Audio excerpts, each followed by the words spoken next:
Hare Rama, Rama Rama Rama, Rama, Hare Hare. Hare Krishna, Manoj. Venki, take care of these people. There is Karthik here, and there is Ashok. Some new people are there. Okay.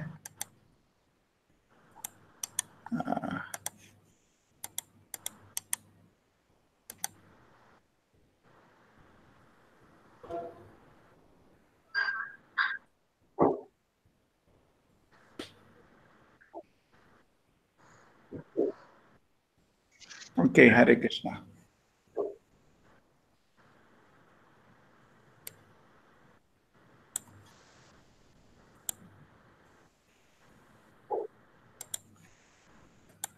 Hare Krishna, everybody. Hare Krishna, Manoj, Hare Krishna. Kaur, Venki. Yes. Which is the chapter today? Family of Krishna. Genealogy.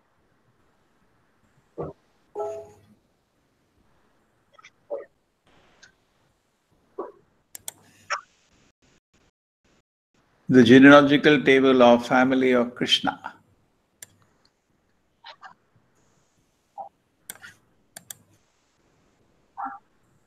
Yes.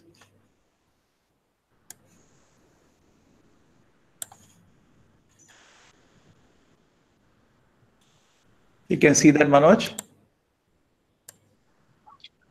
not yet, Prabhuji.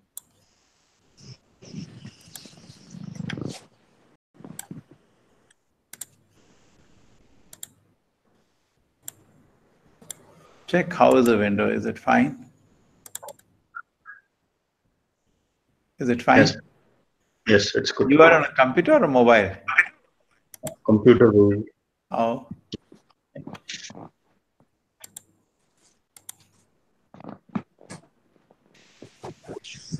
Okay. The genealogical table of family of Krishna. Yes, Nupur Mataji. How many? Yes. Yeah, you can start. Chapter 6, the genealogical table of the family of Krishna. Krishna had 16,108 wives, and in each of them he begot 10 sons, all of them equal to their father in opulences of strength, beauty, wisdom, fame, wealth, and renunciation. Like father, like son. All the 16,108 wives of Krishna were princesses, and when each saw that Krishna was always present in her respective palace and did not leave home, they considered Krishna to be a henpecked husband who was very much attached to them. Every one of them thought that Krishna was her very obedient husband, but actually Krishna had no attraction for any of them. Although each thought that she was the only wife of Krishna and was very, very dear to him, Lord Krishna, since he is Atmaram, self-sufficient, was neither dear nor inimical to any one of them. He was equal to all wives and treated them as a perfect husband, just to please them. For him, there was no need for even a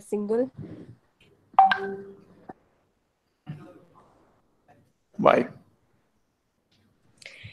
single wife. In fact, since they were women, the wives could not understand the exalted position of Krishna nor the truths about him. All the princesses who were wives of Krishna were exquisitely beautiful, and each one of them was attracted by Krishna's eyes, which were just like lotus petals, and by his beautiful face, long arms, broad ears, pleasing smile, humorous talk, and sweet words. Influenced by these features of Krishna, they all used to dress themselves very attractively, desiring to attract Krishna by their feminine bodily appeal. They used to exhibit their feminine characteristics by smiling and moving their eyebrows, thus throwing sharpened arrows of conjugal love just to awaken Krishna's lusty desire for them. Still, they could not arouse the mind of Krishna or his sex appetite.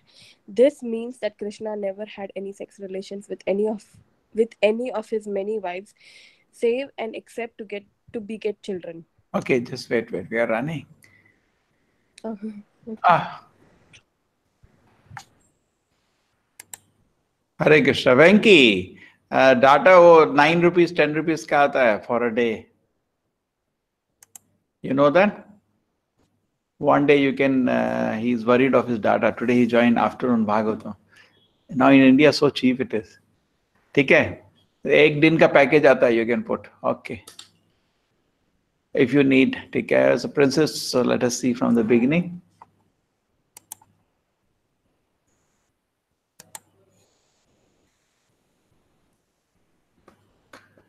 Krishna had 16,008 wives, and each one of them begot 10 sons, all they equal to their father, and in opulence and strength, beauty, wisdom. Okay. Like father, like son. They were also like Krishna. Okay. Each one was princess. And they thought Krishna is a hen-pecked husband or not. Krishna gives so much pleasure to the devotees, that's why. Very obedient husband. But the reality is Krishna had no attraction. Recently we were reading in Bhagavatam also. Shisha is joined. Hare Krishna, Shisha. It's still not in. So it explains in Bhagavatam that in a family we should show that we are very attached, but we should not be very attached. Isn't it, Shisha? Hare Krishna. Hare Krishna, I think so. Isn't it? We just read no Bhagavatam. Yeah, good morning. We should show that we are very attached. Narad Muni instruction for Grahastha life, but we should not be attached. Correct? The same way we should show, and Nupur Mataji should show a lot of attachment, even though you may not have. So Krishna also is showing so much attachment to his wives, correct? And they're very happy actually because of that. Krishna gives pleasure to everybody around him. But the fact was,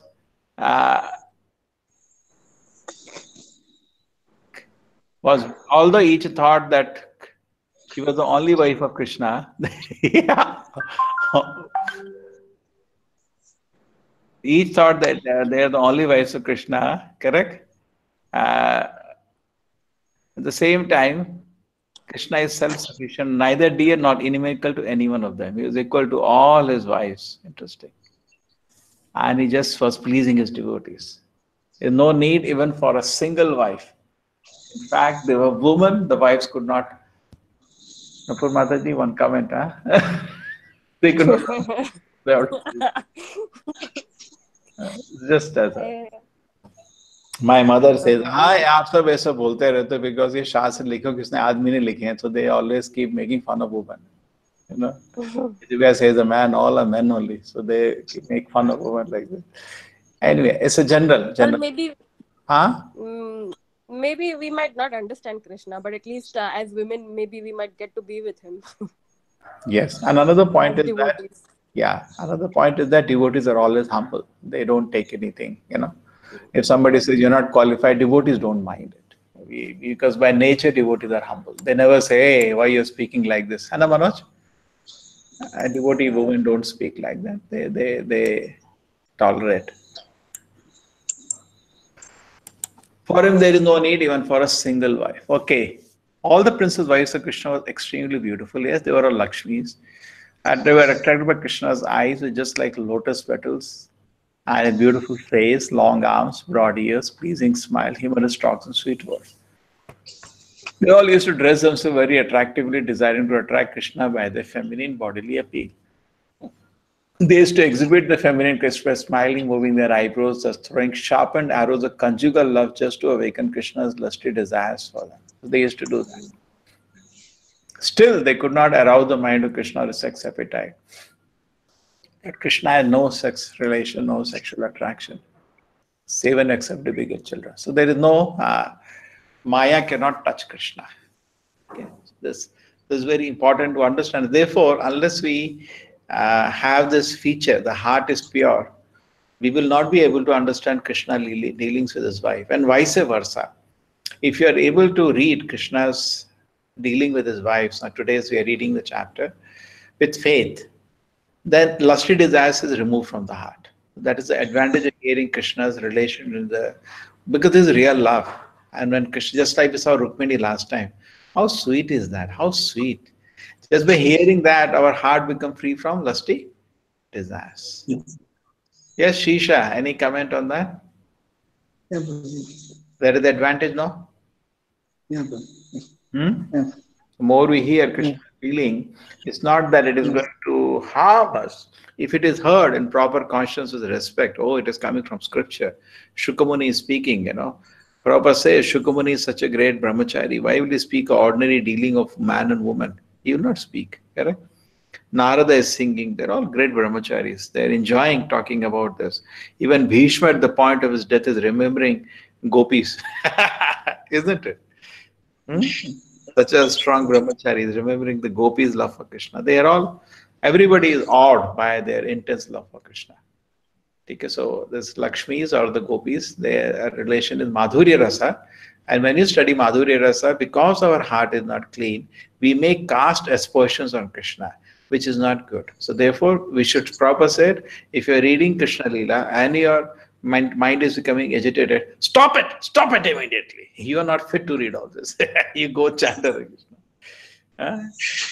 Isn't it, Shisha? Yeah. So we should only do when our heart is pure, then we enter this. Okay. The queens of Dwarka, Nupur Mataji, continue. The queens of Dwarka were so fortunate that they got Lord Shri Krishna as their husband and personal companion. Although he is not used...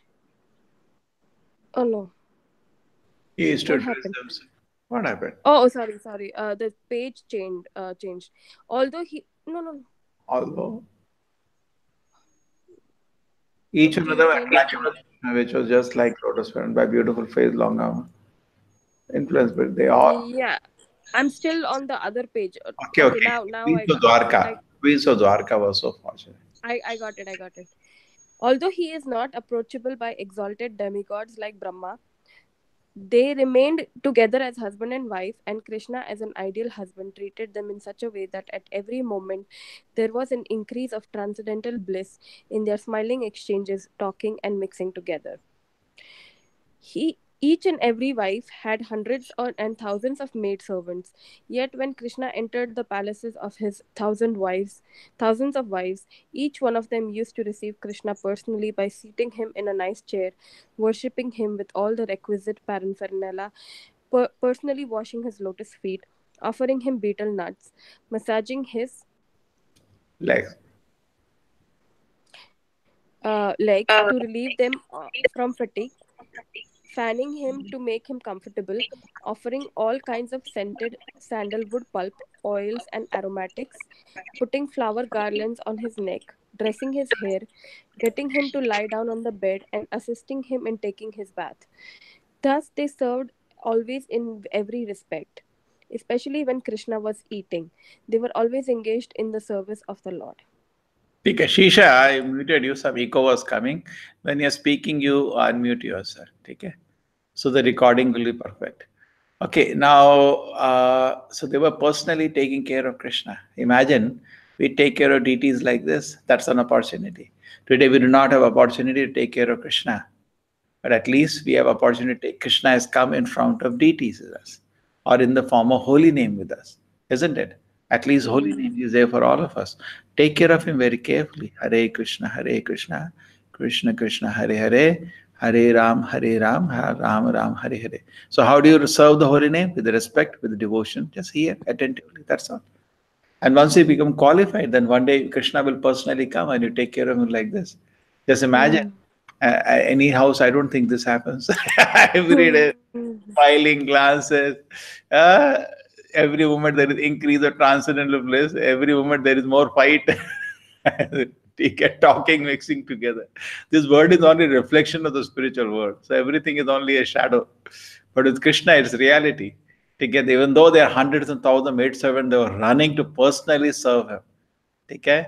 Seating him in a nice chair, worshipping all requisite paraphernalia, personally washing his lotus feet, offering him betel nuts. There was one boy, I remember.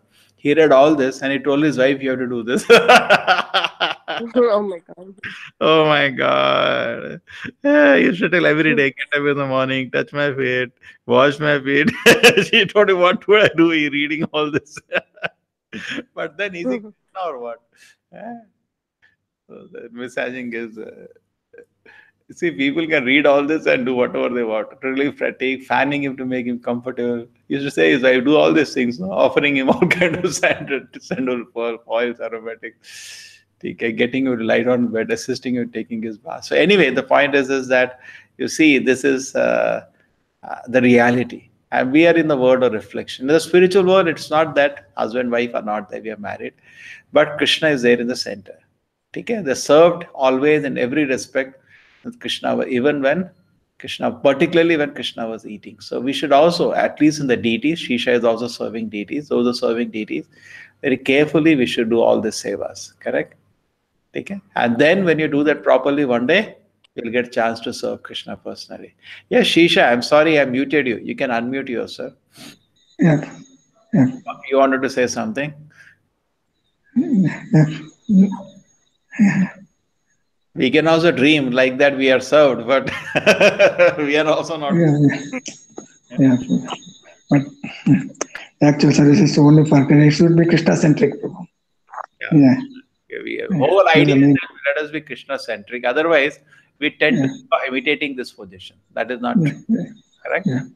Otherwise, when you get an idea, at least Krishna is giving an example. Arre Baba, be Krishna centric, be Prabhupada centric. If you're not Prabhupada, then we also will think of imitating Prabhupada. Correct? Yeah. Okay. Yes, Nupur Mataji, continue. Of the 16,108 wives, queens of Krishna, each of whom had 10 sons, there is the following list of sons of the first 8 queens. By Rukmini, Krishna had 10 sons: Pradyumna, Charudesna, Sudeshana, Charudeha, Sucharu, Charugupta, Bhadracharu, Charuchandra, Vicharu, and Charu. None of them were inferior in their qualities to their divine father, Lord Krishna. Similarly, Satyabhama had 10 sons, and their names were as follows: Bhanu, Subhanu, Swarbhanu, Prabhanu, Bhanuman, Chandrabhanu, Bhadrabhanu, Atibhanu, Shribhanu, and Pratibhanu. The next queen, Jambavati, had 10 sons, headed by Samba. Their names are as follows: Samba, Sumitra, Purujit, Satyajit, Sahasrajit, Vijaya, Chitraketu, Vasuman, Dravida, and Kratu. Lord Krishna was specifically very affectionate to the sons of Jambavati. By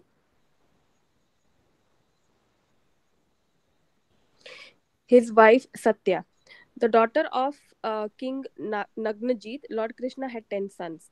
They were as follows: Veera, Chandra, Ashwesana, Chitragu, Vigavan, Vrisha, Ama, Sanku, Vasu, and Kunti. Amongst all of them, Kunti was very powerful.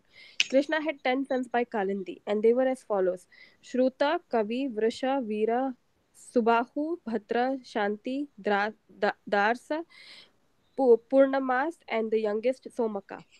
For his next wife, Lakshmana, the daughter of the king of Madras province, he begot 10 sons of the names Praghosa, Gatravan, Simha, Bala, Prabala, Udravaga, Mahashakti, Saha, Ojha, and Aparijit. Similarly, his next wife, Mitravinda, had 10 sons. They are as follows: Vrik, Harsha, Anila, Gradhra, Vardhana, Ananda, Mahamsa, Pavana, Vahini, and Shuddhi. His next wife, Bhadra, had 10 sons of the name Sangramjit, Bhratsena, Shura, Praharna, Arijit, Jaya, Subhadra, Vama, Ayu, and Satyaka. Besides these 8 chief queens, Krishna had 16,100 other wives, and all of them had 10 sons each. Yes, Shisha, what do you like to say now? What is the first comment you get? Hey, Manoj, what is the first thing you think about if you are in the same situation?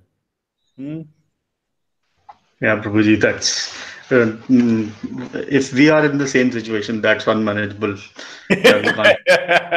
One child, so much trouble. 1.6 lakh.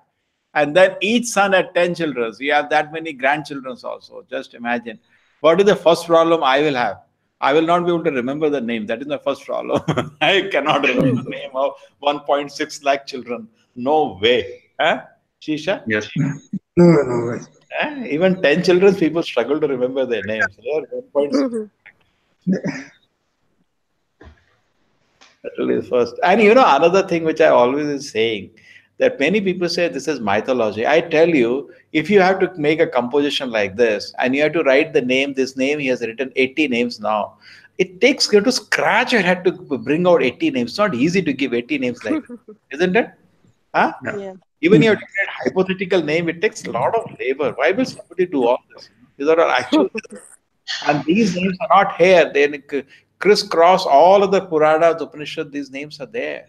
Correct? Mm. How can you be so consistent with a single contradiction? Put all the names perfectly, and you can trace the genealogical table. It's sitting perfect every time. So this is not just names. These are the personalities that exist. Okay, Shisha, what do you say? Yeah, Prabhu. Yes, Nupur Mataji, continue. The eldest son of Rukmini, Pradyumna, was married with Mayavati from his very birth, and afterwards he was again married with Rukmavati, the daughter of his maternal uncle Rukmi. From this Rukmavati,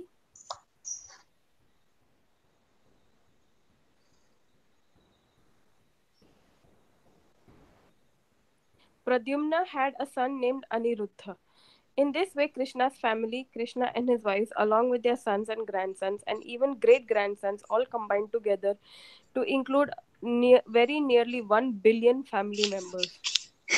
Oh my god. Rukmi, the elder brother. Just count. Shisha, give a calculation. Hey, Manoj, It's difficult, Prabhu. calculation now. Prabhuji. 10. Huh? 10 into 1, 16,108. Plus, and then this one, children are having 10 themselves. Yeah. Then you have to tell in squares, Prabhu, otherwise it's difficult to Yeah. So many children and their wives and their wives.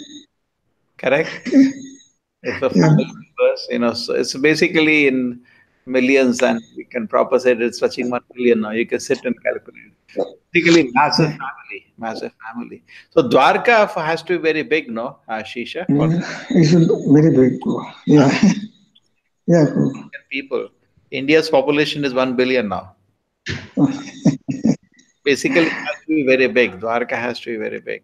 Anyway, this is on a spiritual platform. Krishna can do anything. He can expand anything. But anyway, 16,108 into 10 is 1.6 lakhs. 10 is 1.6 million. So 1.6 million grandsons. Basically, millions of people are there. Crores of people. Anna? Yeah. Huge population. Yeah. Chalo, Rukmi. Rukmi, the elder brother of Krishna's first wife, Rukmini, was greatly harassed and insulted in his fight with Krishna. But on the request of Rukmini, his life was saved. Since then, Rukmi had held a great grudge against Krishna and was always inimical towards him. Nevertheless, his daughter was married with Krishna's son, and his granddaughter was married with Krishna's grandson Aniruddha. This fact appeared to be a little astonishing to Maharaj Parikshit when he heard it from Shukadeva Goswami. I am surprised that Rukmi and Krishna, who were so greatly inimical to one another, could again be united by marital relationships between their descendants. Parikshit Maharaj was curious about the mystery of this incident, and therefore he inquired further from Shukadeva Goswami. Because Shukadeva Goswami was a practical yogi, nothing was hidden from his power of insight. A perfect yogi like Shukadeva Goswami can see past, present, and future in all details. Therefore, from such yogis or mystics, there can be nothing concealed. When Parikshit Maharaj inquired from Shukadeva Goswami answered as follows. Pradyumna, the eldest son of Krishna, born of Rukmani, was Cupid himself. He was so beautiful and attractive. Hare Krishna, Murti Mataji. Hare Krishna. Hare Krishna, Prabhu. Hare Krishna. You're okay now? Yeah. Isha, she very badly injured herself. She slipped and fell and broke her back. Oh, Prabhu. No, it's on bed rest. I'm not well now. I'm keeping well now. Now you're okay. What happened actually? Actually, I was just there was a lot of water I didn't see on the road. I slipped and fell. Uh-huh. Fortunately, even my husband was with me, and two other people they picked me up. Then next day I went to the hospital, had that CT scan, MRI scan, so many things done. Just a small Right. fracture, that's all, on the lower back. Yeah. Then I was on bed rest for 2 3 weeks. Then on physiotherapy. Now I'm keeping well. Anyway, it was my karma. I could have had even more. So Lord saved me from multiple fractures or any other fractures. Just a small fracture. Ah, my karma, it's over. That's all. I think like that. No problem, no problem. Yeah. Some suffering is there in this world. Yeah, yeah. Yeah. There is. Yes, yes. Yeah, very bad. Now, Shisha, in case it happens that here heavy wind and rain is happening, Mangalore, Kerala, Yeah. people have died. Yeah. In case, Yeah. my area, if there is a short circuit, okay, don't, please continue. If I get disconnected because of short circuit and all, disconnect. Yeah, yeah. Okay, just this much what we read, I did not hear it properly. Rukmini, anyway, the question was why did he marry his sons and daughter and granddaughter? That was the question. Manoj, can you welcome this Manish? Welcome Manish and then tell him to press on the video sign. Inquired for the Shukadev Goswami's practical yogi, nothing is hidden from his power. Papa Shukadev Goswami can see past, present, and future in all detail. There was yogis, nothing. They were first inquired. He said, okay, that's okay. Yes, Nupal Mataji. Yes. Pradyumna, the eldest son of Krishna, born of Rukmani, was Cupid himself. He was so beautiful and attractive that the daughter of Rukmi, namely Rukmavati, could not select any husband other than Pradyumna during her Swayamvar. Therefore, in that selection meeting, she garlanded Pradyumna in the presence of all other princes. When there was a fight among the princes, Pradyumna came out victorious, and therefore Rukmi was obliged to offer his beautiful daughter to him. Although a far-off enmity was always blazing in the heart of Rukmi because of his being insulted by Krishna's kidnapping of his sister, Rukmini, when his daughter selected Pradyumna as her husband, Rukmi could not resist consenting to the marriage ceremony just to please his sister Rukmini. And so Pradyumna became the nephew of Rukmi. Besides the 10 sons described above, Rukmini had one beautiful daughter with big eyes, and she was married to the son of Kritavarma, whose name was Bali. Anyway, so their daughters also have. The only what was given sons. Even daughters are there. The big family. Yeah. Although Rukmi was a veritable enemy of Krishna, he had great affection for his sister Rukmini, and he wanted to please her in all respects. On this account, when Rukmini's grandson Aniruddha was to be married, Rukmi offered his granddaughter Rochana to Aniruddha. Such marriage between immediate cousins is not very much sanctioned by the Vedic culture. But in order to please Rukmini, Rukmi offered his daughter and granddaughter to the son and grandson of Krishna. In this way, when the negotiation of marriage of Aniruddha with Rochana was complete, a big marriage party accompanied Aniruddha and started from Dwarka. They travelled until they reached Bhojakata, which Rukmi had colonized after his sister had been kidnapped by Krishna.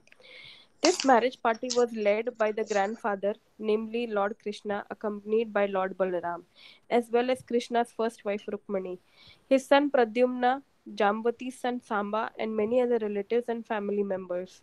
They reached the town of Bhojakata, and the marriage ceremony was peacefully performed. The king of Kalinga was a friend of Rukmi's, and he gave him the ill advice to play with Balaram and thus defeat him in a bet. Now, after marrying granddaughter, he will go. Yeah, gone. Now, what are the reasons he got them married? Because he actually had affection for his sister. That was the good part. Therefore, to please his sister, he agreed for all the proposals. Okay, that was the answer. Correct? The question, why did he agree? Because he was enemy of Krishna. No, that's fine. But the Krishna's wife Rukmini was a sister and he had affection for her. Hai na? And that is why he agreed to both the proposals. Daughter and granddaughter married to Krishna's son and grandson, Pradyumna and Aniruddha. Yes. Continue. Amongst the Kshatriya kings, betting and gambling in chess was not uncommon. If someone challenged a friend to play on the chessboard, the friend could not deny the challenge. Shri Balaramji was not a very expert chess player, and this was known to the king of Kalinga. So Rukmi was advised to retaliate against the family members of Krishna by challenging Balram to play chess. Although not a very expert chess player, Shri Balaramji was very enthusiastic in sporting activities. He accepted the challenge of Rukmi and sat down to play. Betting was with gold coins, and Balaram first of all challenged with 100 coins, then 1000, then 10,000 coins. Each time Balaram lost and Rukmi became victorious. Shri Balaram's losing the game was an opportunity for the king of Kalinga to criticize Krishna and Balaram. Thus, the king of Kalinga was talking jokingly and purposefully showing his teeth to Balaram. Because Balram was the loser in the game. He was a little intolerant of the sarcastic joking words. He became a little agitated. And when Rukmi again challenged Balaram, he made a bet of 100,000 gold coins. Fortunately, this time Balaram won. Although Balramji had One. won, Rukmi, out of his cunningness, began to claim that Balaram was the loser and that he himself had won. Because of this lie, Balaramji became most angry with Rukmi. His agitation was so sudden and great that it appeared like a tidal wave in the ocean on a full moon day. Balram's eyes are naturally reddish, and when he became agitated and angry, his eyes became more reddish. This time he challenged and made a bet of 100 million coins. Again, Balaram was the winner according to the rules of the chess. But Rukmi again cunningly began to claim that he had won. Rukmi appealed to the princes present, and he especially mentioned the name of King of Kalinga. At that time, there was a voice from the air during the dispute, and it announced that for all honest purposes, Balram, the actual winner of this game, was being abused, and that the statement of Rukmi that he had won was absolutely false. In spite of this divine voice, Rukmi insisted that Balram had lost, and by his persistence it appeared that he had death upon his head. Falsely puffed up by the ill advice of his friend, he did not give much importance to the oracle, and he began to criticize Balaram.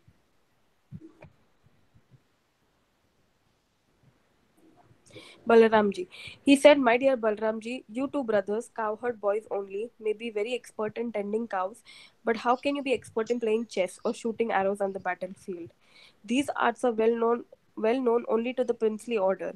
Hearing this kind of pinching talk by Rukmi and hearing the loud laughter of all the other princes present there, but Lord Balram became as agitated as burning cinders. He immediately took a club in his hand and without any further talk struck Rukmi on the head. From that one blow, Rukmi fell down immediately and was dead and gone. Thus, Rukmi was killed by Balram on that auspicious occasion of Aniruddha's marriage. Okay. So now, in the marriage ceremony itself, is how Avadut is playing. And then he won, and they were simply disturbing him. And he doesn't like insult to Krishna anyway. He's something, and as a Kshatriya mode, so this was part of it. That's why the next thing is very interesting. Not uncommon, all this in Kshatriyas had a different kind of life. Marriage time, they will fight, these are all prestige. Yes. One of the element is prestige. Kshatriya cannot take insult, but Brahmana, he should ignore insult, personal insult. That is the nature of a Kshatriya. When Dhruva Maharaj was instructed Narada, what is insult? Finally, it's all false. So Dhruva Maharaj said, these instructions are not good for me. I'm a Kshatriya. Kshatriyas can't handle insult. Okay. So this is, anyway, so gambling, and now Rukmi has been killed finally. Okay. Yes, who will continue? Manoj, you continue sometime? Yes, Prabhuji. These things are not very uncommon in Kshatriya society, and the king of Kalinga, being afraid that he would be the next to be attacked, fled from the scene. Before he could escape even a few steps, however, Balramji immediately captured him. And because the king was always showing his teeth while criticizing Balram and Krishna, broke all his teeth with his club. The other princes who were supporting the king of Kalinga and Rukmi were also captured, and Balrama beat them with his club, breaking their legs and Hands. hands. They did not try to retaliate but thought it wise to run away from the bloody scene. During this strife between Balrama and Rukmi, Lord Krishna did not utter a word, for he knew that if he supported Balrama, Rukmi, Rukmini would be unhappy, and if he said that the killing of Rukmi was unjust, then Balrama would be unhappy. Therefore, Lord Krishna was silent on the death of his brother-in-law Rukmi on the occasion of his grandson's marriage. He did not disturb either his affectionate relationship with Balrama or with Rukmini.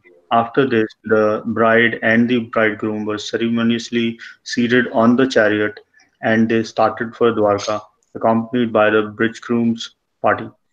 The bridegroom's party was always protected by Lord Krishna and the killer of the Madhu demon. Thus, they left Rukmi's kingdom, Bhojakta, and happily started for Dwarka.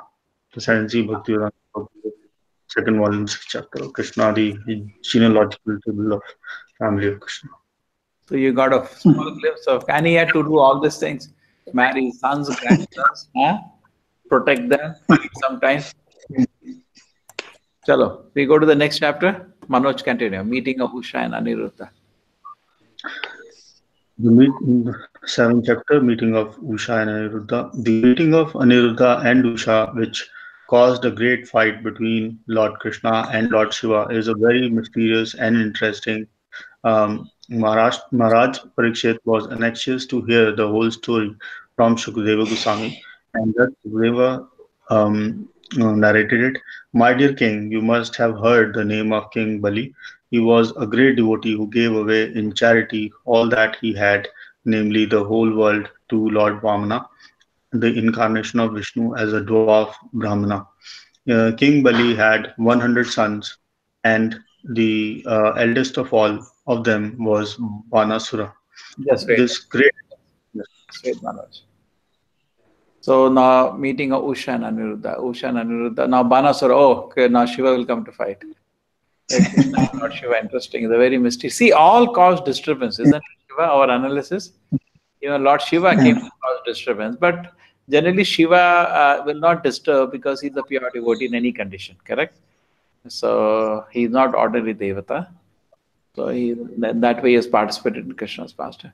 Actually, see here the whole story from Shukadeva Goswami and the Shukadeva Maharaj King. King Bali was a great devotee, gave in charity all. Okay, yes.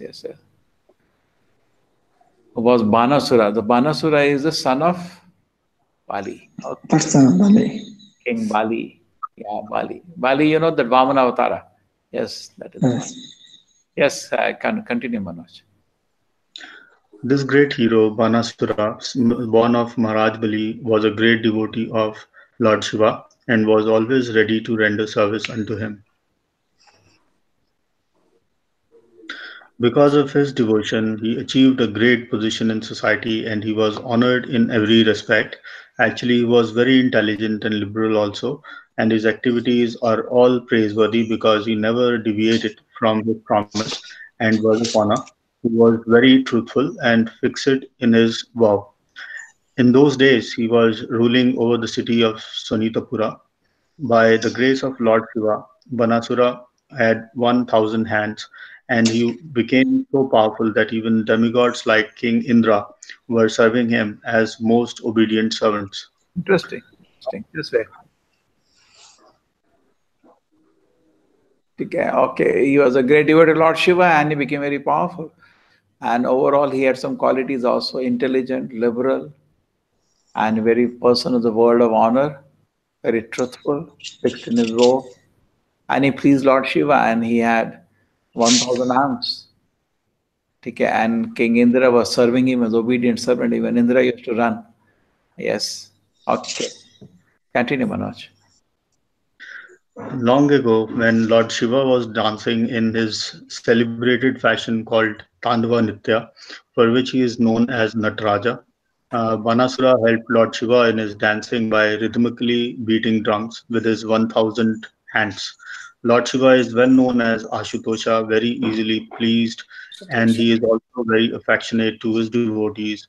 He is a great protector for persons who take shelter of him and is the master of all living entities in this material world. Being pleased with Banasura, he said, "Whatever you desire, you can have from me, because I am very much pleased with you." Banasura replied, "My dear Lord, if you please, you can remain in my city just to protect me from the hands of my enemies." Yes, this is okay. So he pleased Lord Shiva by playing drums with 1000 hands. Ashwin and drumming. Lord Shiva is very easily pleased, correct? And it's great. I am master living in Lord Shiva is Ashutosha, very easily pleased. So by drumming of him, he became very happy. Okay. Somebody is trying to join, but can't join. Okay, it's great for the persons who are taking shelter of him. Okay, he said, whatever you desire, you can have. What you want is to stay. Give me protect. Please give me protection. Yes. Now, who like to read? Murti Mataji, you want to read for some time? No, but I'm on my mobile, it's too small. I have to find my book. So the next time I'll read. Yeah, but otherwise, take it, no Not this problem. time. But you're able to hear, no? No problem. Yeah, I'm able to hear. Yes. Okay, Nupur Mataji, back to you. Once upon a time, Banasur came to offer his respects to Lord Shiva. By touching the lotus feet of Lord Shiva with his helmet, which was shining like the sun globe, he offered his obeisances unto him. While offering his respectful obeisances, Banasura said, "My dear Lord, anyone who has not fulfilled his ambition will be able to do so by taking shelter of your lotus feet, which are just like desire trees. One can take from them anything he desires. My dear Lord, you have given me 1000 arms, but I do not know what to do with them. Please pardon me, but it appears that I cannot use them properly in fighting. I cannot find anyone competent to fight with me except your Lordship, the original father of the material world. Sometimes I feel a great tendency to fight with my arms, and I go out to find a suitable warrior. Unfortunately, everyone flees, knowing my extraordinary power.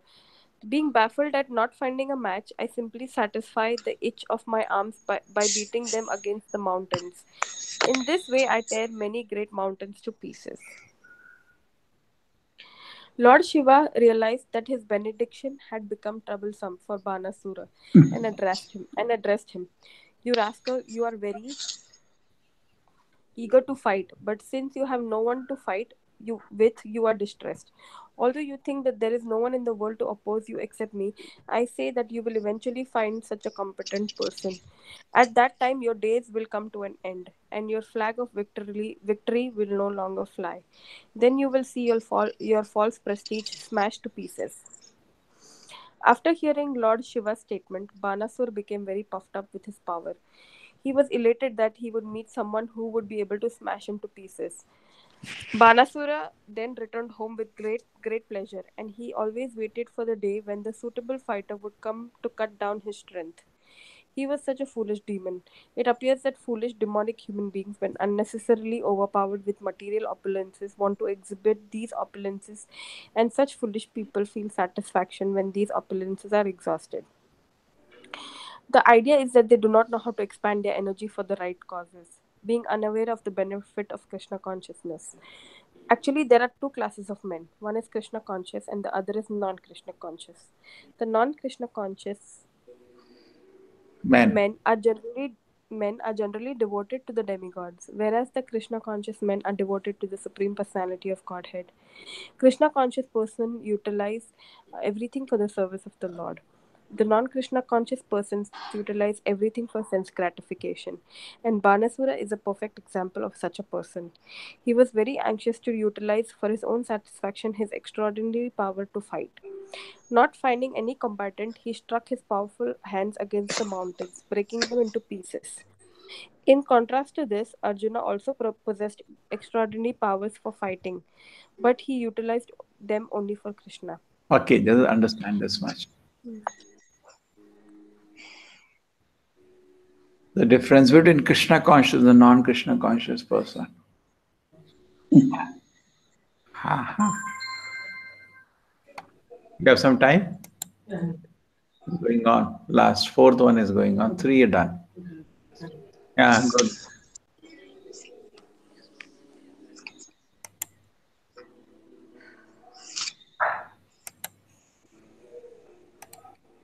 You are such a foolish woman. Honestly, open mirrors just to exhibit opulence, full of satisfaction, opulence are exhausted. They don't know how to explain it.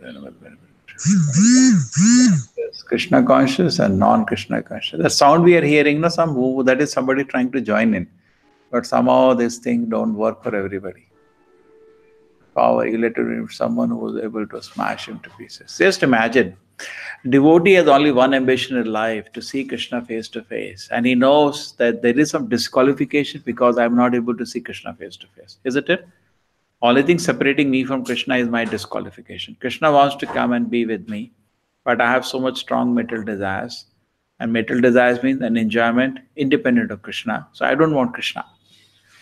So when you desire materially, or definitely it indirectly means you don't want Krishna. So we are not ready. Okay, Shisha, can you explain why is it we can know that we are not presently Krishna comes? We discussed this for so many days that Krishna comes, we'll only disturb his pastimes, and we can't handle him now. So that's how we are not, even though we, by pure devotees' help, we have understood our life ambition is to be with Krishna, but still so much unwanted desires are blocking that. But a demon like Vanasura has nothing else in his life. His ambition is to become big ego, big fame, isn't it? Imagine how proud he is. He's hearing somebody able to smash him and his ego is saying, okay, somebody is there to fight with me. Just imagine how lost he is in that way. What do you say, Nupur Mataji?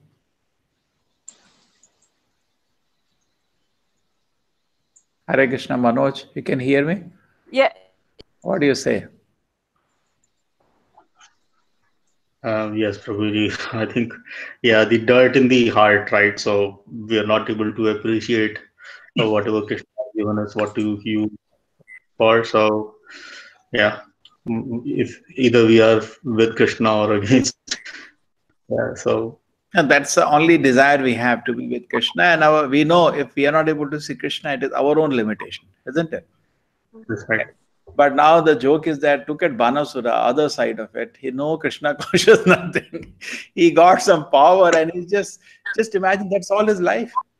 There's the Prahlad Maharaj says, I lament for these people. So much anxiety for foolish things, It's totally consciousness of people. There is nobody's conscious. I was separated from Krishna because of my unwanted disqualifications. Nobody's conscious of that. So Banasura is totally lost. A typical example of a materialist, His ego is, imagine how much it is ego. He's having so many hands, so powerful. And okay, somebody to fight with me, There's nothing in his picture that death is going to come and we don't know what happens next life. With 1,000 hands now, next life maybe an insect with 1,000 hands. Like what we call in Bangalore, we have a lot of them. You have seen Shisha? Centipedes? Centipedes, millipedes. You'll become a centipede or millipede, that's all. Yeah. So they don't know how to extend the energy for right cause. And Prabhupada gives example of Arjuna. Arjuna also had power, but he used it for Krishna, correct? But here is simply getting puffed up with that power. Non-Krishna conscious person utilize everything for sense gratification. Banasura is perfect example of such a person. He was very anxious to utilize for his own satisfaction, power to fight. And here he wants some gross, satisfaction. So gross is subtle, name, fame. He breaking mountains and doing all these things. But Arjuna is not doing all these things. Please just use it for Krishna. Yes, Mataji, continue.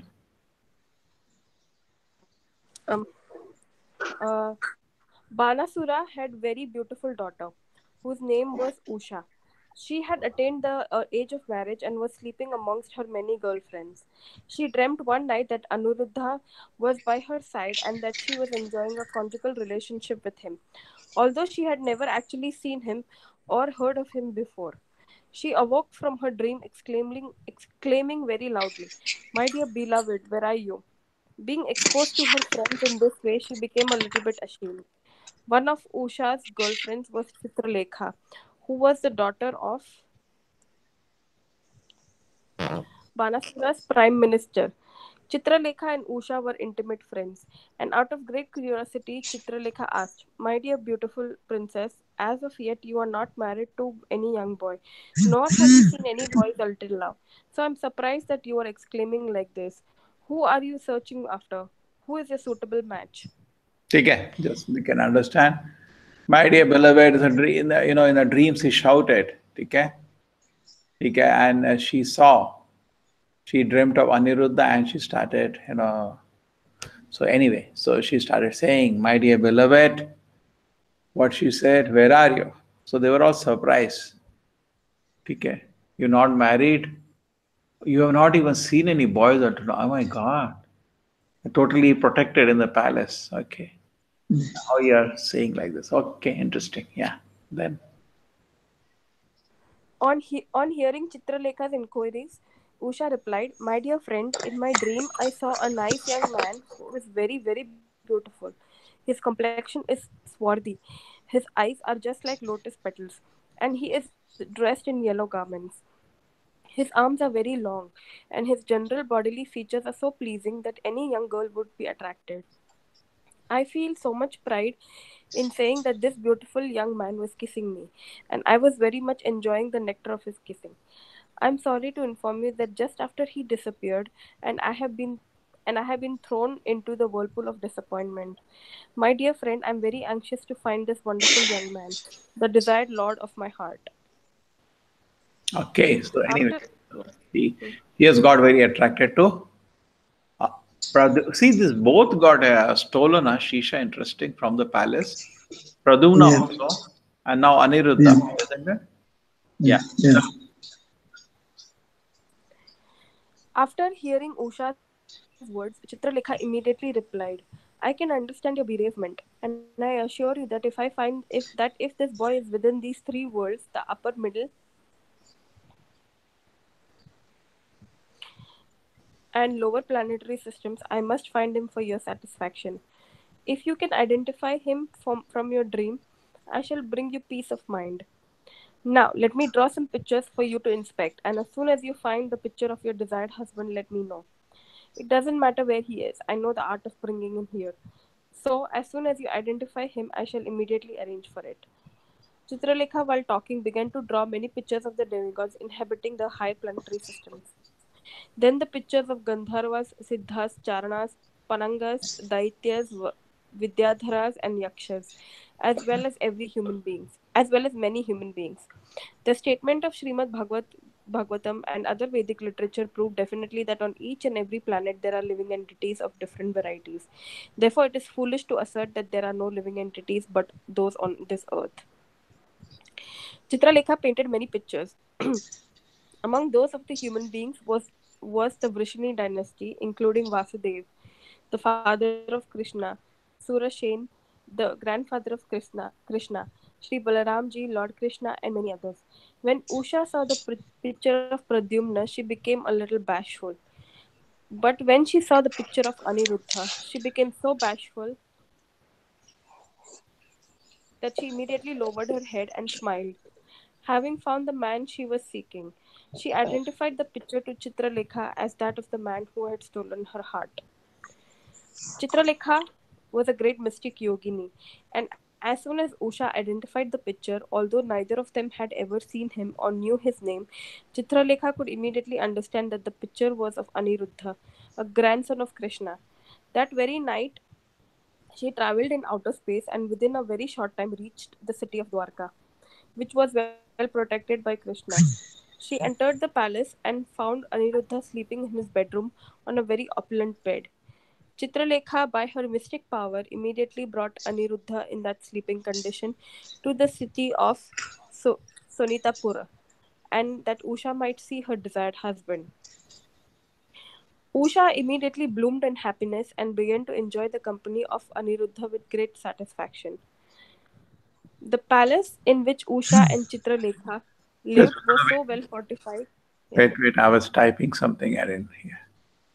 Picture of the Aniruddha, grandson of Krishna. The very night traveled out within a very short city of Dwarka. And at the palace of Aniruddha, sleeping were very opposite to the city of Somitpura, where Usha could see it. Usha. ठीक है, चलो continue. The palace in which Usha and Chitralekha lived was so well fortified that it was impossible for any male to either enter or see inside.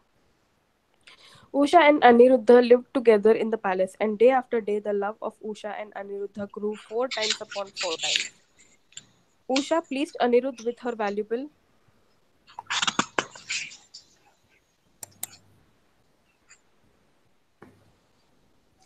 dresses, flowers, garlands, scents, and incense.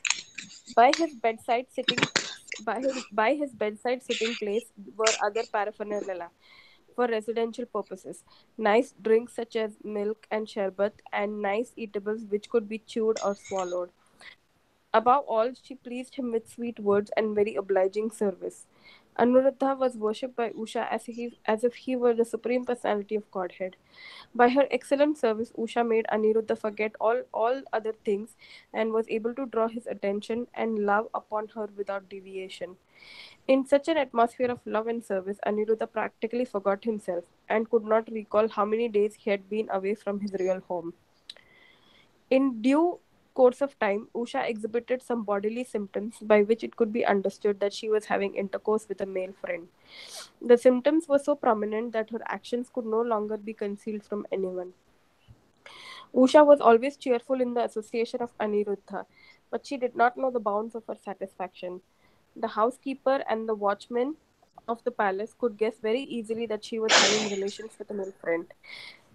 And without waiting for further development, all of them informed their master Banasur. In Vedic culture, an unmarried girl having association with a male is the greatest disgrace to the family. And so the caretaker cautiously informed his master that Usha was developing symptoms indicating a disgraceful association. The servants informed their master that they were not at all neglectful in guarding the house, being alert day and night against any young man who might enter. They were so careful that a male could not even see what was going on in there, and so they were surprised that she had become contaminated.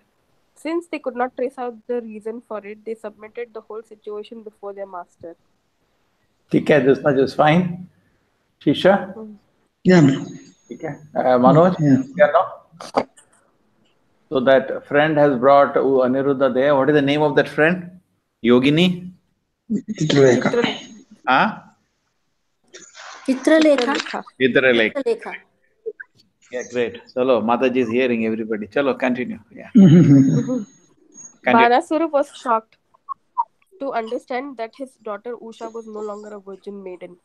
This weighed heavily on his heart, and without delay he rushed towards the palace where Usha was living. There he saw that Usha and Aniruddha were sitting and talking. Usha and Aniruddha looked very beautiful together. Aniruddha being son of Pradyumna, who was Cupid himself. Banasura saw his daughter and Aniruddha as a suitable match. Yet for family prestige, he did not like the combination at all. Banasura could not understand who the boy actually was. He appreciated the fact that Usha could not have selected anyone in the three worlds more beautiful. Aniruddha's complexion was brilliant and swarthy. He was dressed in yellow garments and had eyes just like lotus petals. His arms were very long and he had nice curling bluish hair. The glaring rays of his glittering earrings and the beautiful smile on his lips were certainly captivating. Still, Banasura was very angry. Okay, so this When is Banasura... Anuruddha looked very beautiful. Just like Krishna, when the demons came to fight with Krishna, they always appreciated his beauty. He's so beautiful. Okay? Yeah. Chalo, Banasura. When Banasura saw him, Aniruddha was engaged in playing with Usha. Aniruddha was nicely dressed, and Usha had garlanded him with various beautiful flowers. The reddish kumkuma powder put on the breast of woman was spotted here and there on the garland, indicating that Usha had embraced him. Banasura was struck with wonder that even in his presence, Aniruddha was peacefully sitting in front of Usha. Aniruddha knew, however, that his would-be father-in-law was not at all pleased, and that he was gathering many soldiers in the palace to attack him. Thus, not finding any other weapon, Aniruddha took hold of a big iron rod and stood up before Banasur and his soldiers. He firmly took a posture indicating that if he were attacked, he would strike all of the soldiers down to the ground with the iron rod. Banasura and his company of soldiers saw that the boy was standing before them just like a superintendent of death with his invincible rod. Now, under the order of Banasura, the soldiers from all sides attempted to capture and arrest him. When they dared to come before him, Aniruddha struck them with the rod, breaking their heads, legs, arms, and thighs, and one after the other they began to fall on the ground. He killed them just as the leader of flock of hawks kills barking dogs one after the other. In this way, Aniruddha was able to escape the palace. Banasura knew various arts of fighting, and by the grace of Lord Shiva, he knew how to arrest his opposing enemy by the use of Nagpasha, snake noose. And so Aniruddha was seized as he came out of the palace. When Usha received the news that her father had arrested Aniruddha, she became overwhelmed with grief and confusion. Tears began to glide down her eyes, and being unable to check herself, she began to cry very loudly. Thus ends the Bhaktivedanta purport of the. Okay, so Aniruddha was able to escape the palace. Purport of the second volume, 7th chapter of. Second volume, 7th chapter of Krishna, the meeting of Usha and Aniruddha. Okay, I think this much is enough for today. Okay, what is hawk? Flock of hawk. Like an eagle. Eagle. Like seeing from the top. It's a big this thing, bird from the which has very sharp eyes. It's like an eagle. It's called a kill barking dogs one after another. There is no. Sometimes I've seen some big hawks recently. Some video they picked up a child itself. Yes. Yeah. Oh, Hare Krishna, Manoj. Now child is growing bigger and bigger. Yes, welcome. Napur Mataji, welcome Yes, the child. Prabhuji. Yeah. Yes. Nice. A Krishna conscious child. What is the name? Yeah. Drishti Prabhu. Her name is Drishti. Yes. Hare Krishna.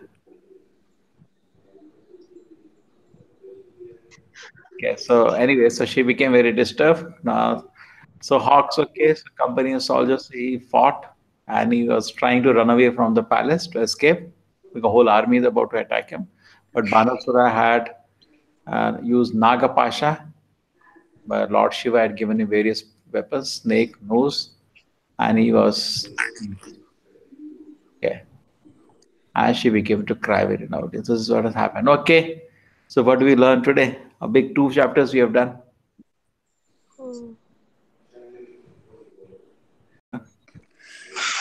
I had such a big break. I'm just recollecting what to say.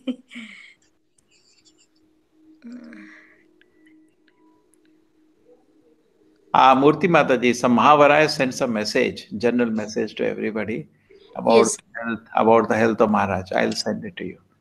Yeah, okay, Prabhu. Otherwise, yes, Manoj, what do you say? Today's what do you think? What was the thing which is striking?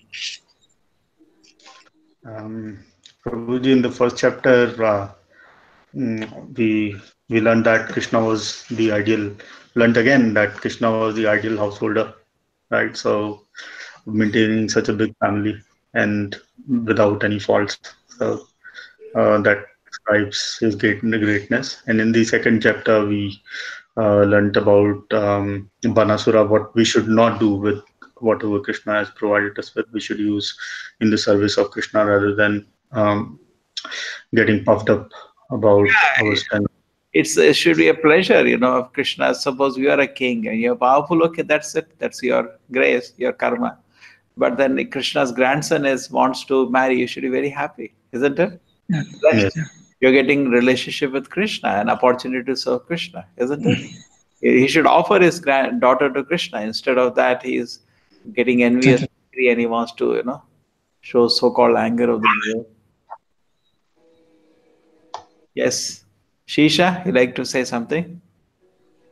Yeah, that another thing is that in the first chapter, that dilemma of Lord Krishna with his wife Rukmini and Balram, his brother, when he's killed Rukmini, that he was kept silent to please both of them. And another thing in this chapter is how the demonic character and of that Banasura, they want to worship Lord Shiva, and also how they get benefits, and later they want to attack Lord Shiva himself, and how they are very much interested in their sense gratification, rather than in devotees. They are interested in Sevya Bhav, self-service to Krishna, Lord Krishna. There's a difference in this. Devotee of Devatas, even though they are great devotees, they still maintain demonic qualities. Yeah. But a devotee of Krishna will come out of his demonic qualities if he approaches Krishna. Correct? So there is no need to approach Devatas for anything. Better approach Krishna. Because even if you have material desire, Krishna will satisfy. In such a way, just like Dhruv Maharaj also wanted power.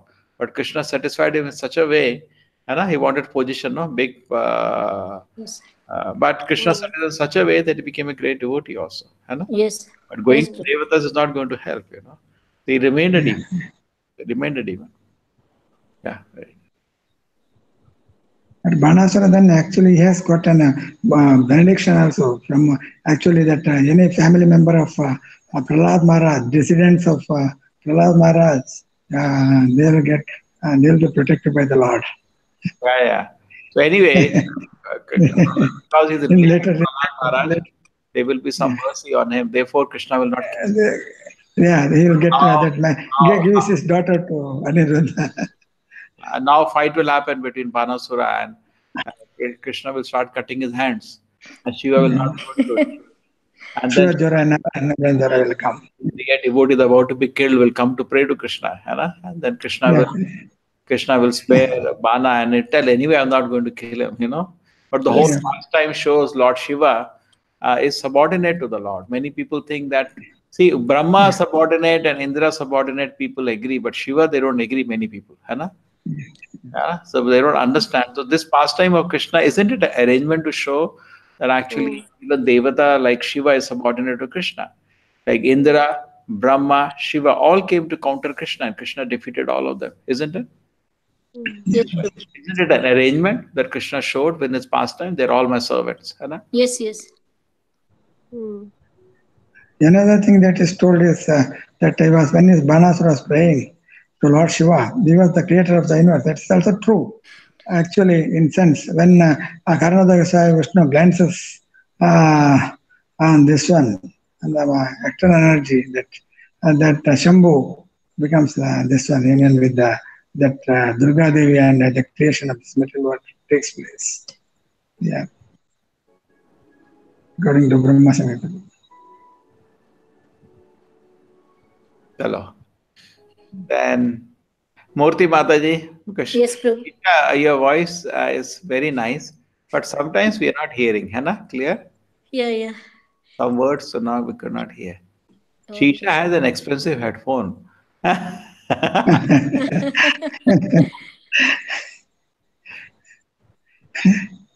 Yes, Murthy Mataji, what did you learn today? I read this long back. Again, I read it along with you today. Yes. See that marriage between cousins. It's called as a consanguineous marriage or something, they say, which is not very appreciated. Yeah. Not very welcome. No, it's not appreciated these days because the children born out of the wedlock are not very intelligent or something. They have some some problems will be there. It is especially true in Tamil Nadu.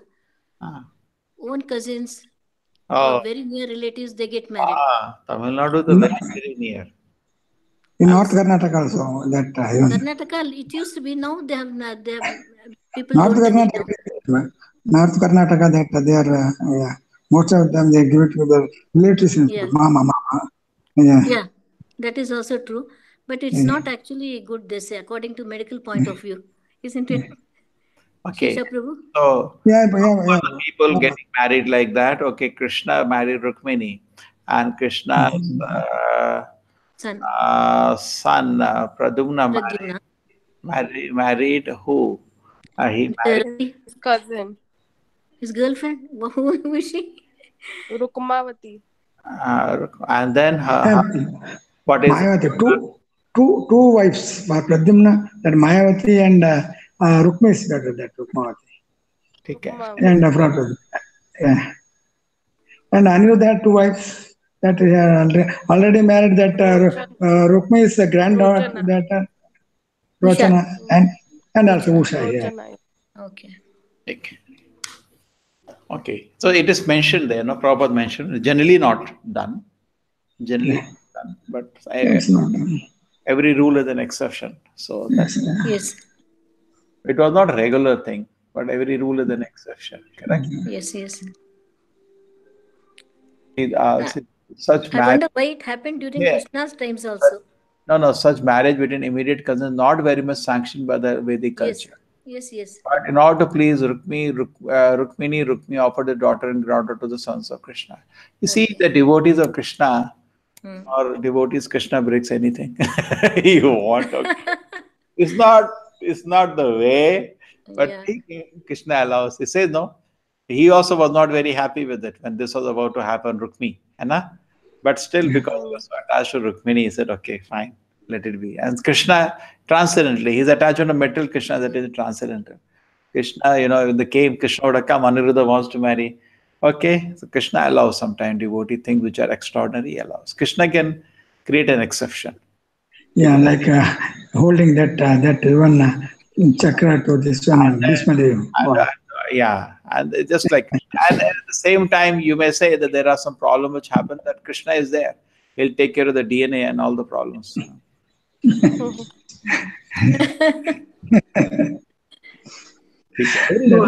A devotee, Krishna gives an exception. It is said a devotee has a death also coming on his head.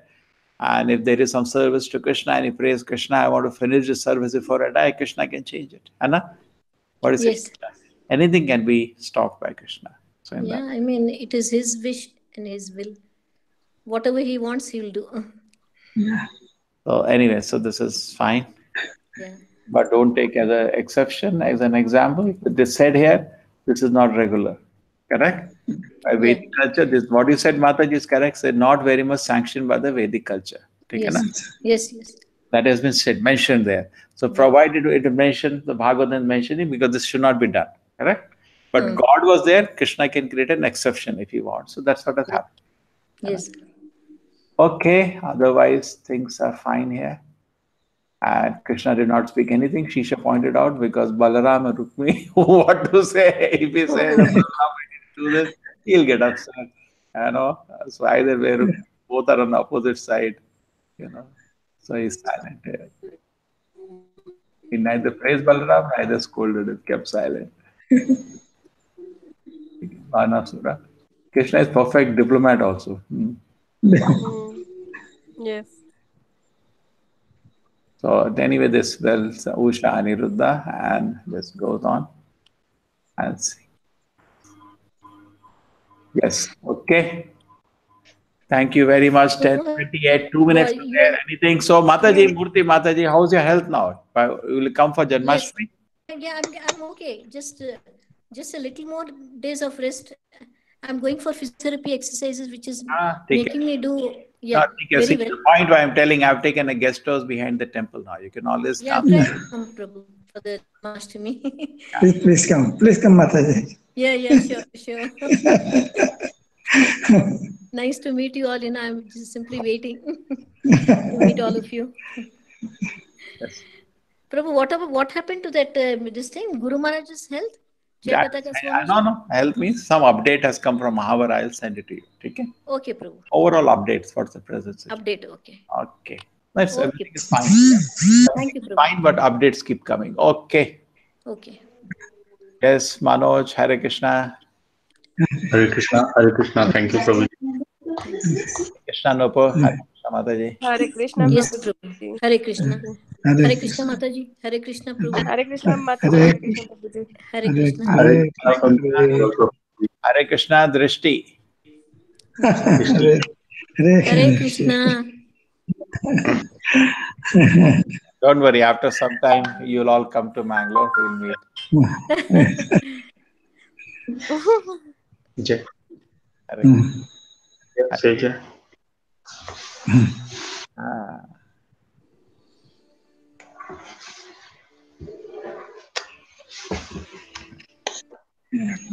He just woke up.